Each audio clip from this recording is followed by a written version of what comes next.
बात ध्यान में रखूंगा और आगे भी बढ़ाऊंगा।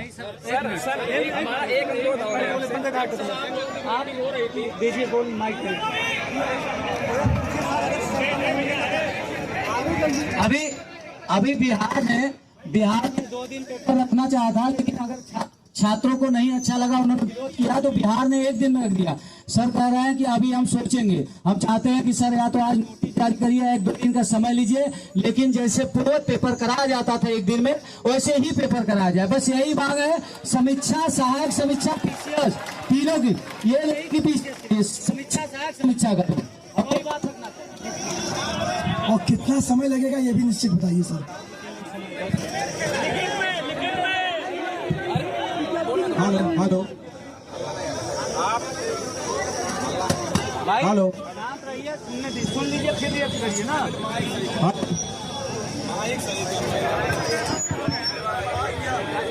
हेलो, आपने जो बात रखी है, मैं पूरी तरह से आपकी बात को समझ रहा हूं और आपकी भावनाओं के साथ हैं। लेकिन देखिए, परीक्षा हमको जनपदों में करानी पड़ती है, आयोग का अपना कोई सेंटर नहीं है। तो सबसे पहले जो मानक है हमारा, जो शासनादेश के अनुसार मानक है, वो जनपदों से हमने मांगा है। मैं भी चाहता हूँ कि 1 दिन में परीक्षा हो जाए, ठीक है, बट हमारी परीक्षा तभी होगी जब हमको पर्याप्त सेंटर मानक से मिल जाए। तो अभी फर्स्ट स्टेज पर हमने जनपदों से सेंटर मांगा है। जैसे ही सेंटर हमारे 30 तारीख तक आ जाएंगे, हम डिसाइड करेंगे। अगर एक होने लायक होगा तो निश्चित रूप से कराएंगे। एक होने वाला नहीं सर, हमको एक चाहिए पेपर। हाँ, आप तो बता रहे हैं, आपकी भावनाओं को ध्यान में रखेंगे। हमारी भावनाओं नहीं, हमारी यही सर, यही बात है सर, एक ही पेपर कराया जाए। स्वागत है दोस्तों। लगातार 1 महीने से आयोग ने जिस तरह से अभ्यर्थियों के साथ में मजाक का कार्य किया है, ये बिल्कुल बहुत ही ज़्यादा असहनीय और पीड़ा का सवाल है कि लगातार विद्यार्थियों को, जो यूपीपीएससी के छात्र हैं, एस्पिरेंट हैं, उनको लगातार झूठा वादा उनके साथ किया जा रहा है। ये कैसे झूठे वादे हैं जो आयोग मजाक बना के रखा है। और अभी जो ताज़ा निकल के खबर आ रही है, जानकारी भी बिना सुने जाइएगा मत, खबर जो निकल करके आ रही है कि आयोग ऐसा क्या कर दिया कि पूरे राज्य में खलबली मच गई है।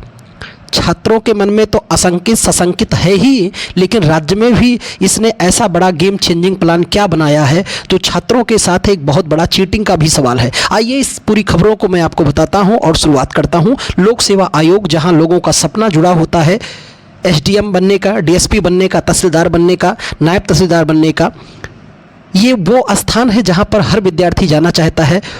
उस ड्रेस में और इस इंटरव्यू कक्ष में हर व्यक्ति का सपना होता है। आखिर ये अधूरा रहेगा कि पूरा रहेगा? आयोग ने क्या ऐसा खेल खेला है? इन्हीं सभी जानकारियों के साथ आइए जुड़ते हैं और बताते हैं। अभी हम लोग ने कुछ दिन पहले धरना प्रदर्शन आयोग के सामने दिया और इसमें आयोग के सचिव भी बड़े कसमकस के बाद निकल करके आए और हम लोगों को एक सांत्वना दिया कि आप चिंता मत कीजिए, आपके साथ न्याय होगा। हम लोग मांग कर रहे हैं कि आप मेरे साथ 1 दिन में 1 डे एग्ज़ाम कराइए। कितने दिन के लिए? 1 डे एग्ज़ाम कराइए।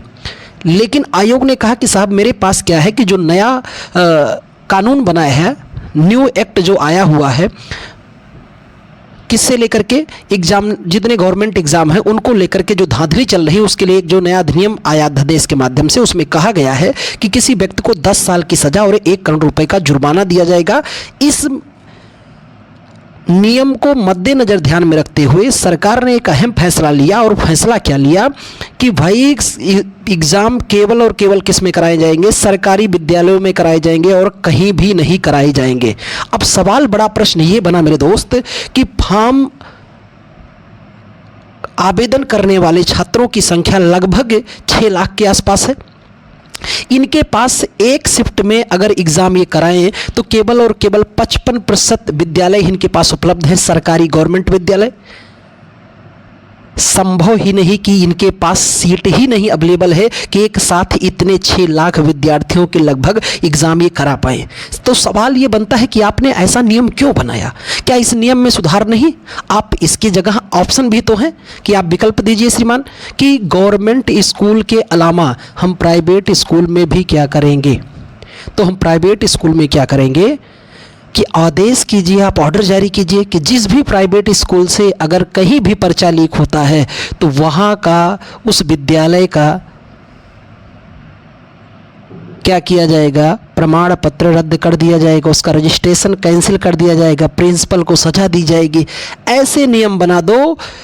विश्वास कीजिए कि अगर एक परिंदा भी पर मार जाए तो बताइएगा श्रीमान, कहीं भी नहीं। वहीं यूपीएससी के पेपर को लेकर क्यों नहीं होता है?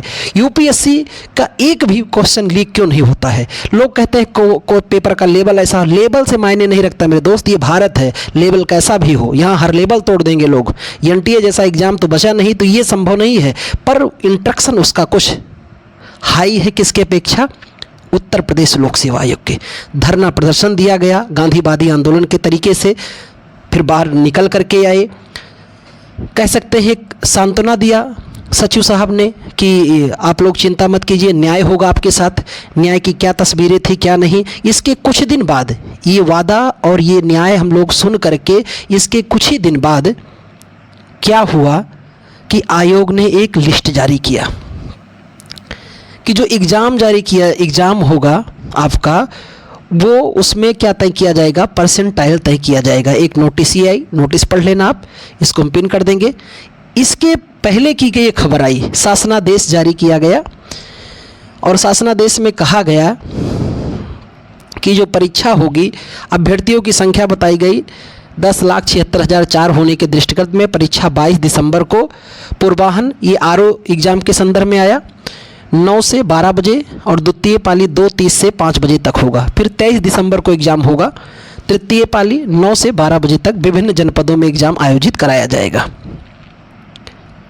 एक तो इनका एक नोटिस ही आकर के कब आ रहा है, ये नोटिस तब आ रहा है जब धरना में इन्होंने आश्वासन दिला दिया कि आपके साथ न्याय होगा। उसके बाद अगली नोटिस ये देखिए आप, अगली नोटिस फिर आई साहब, अगली नोटिस इनका पुनः आ रहा है किसके दृष्टि में, यूपी पीसीएस के दृष्टि में, कि इसका एग्ज़ाम 7 से 8 दिसंबर को 2024 को 2 सत्रों में आयोजित किया जाएगा।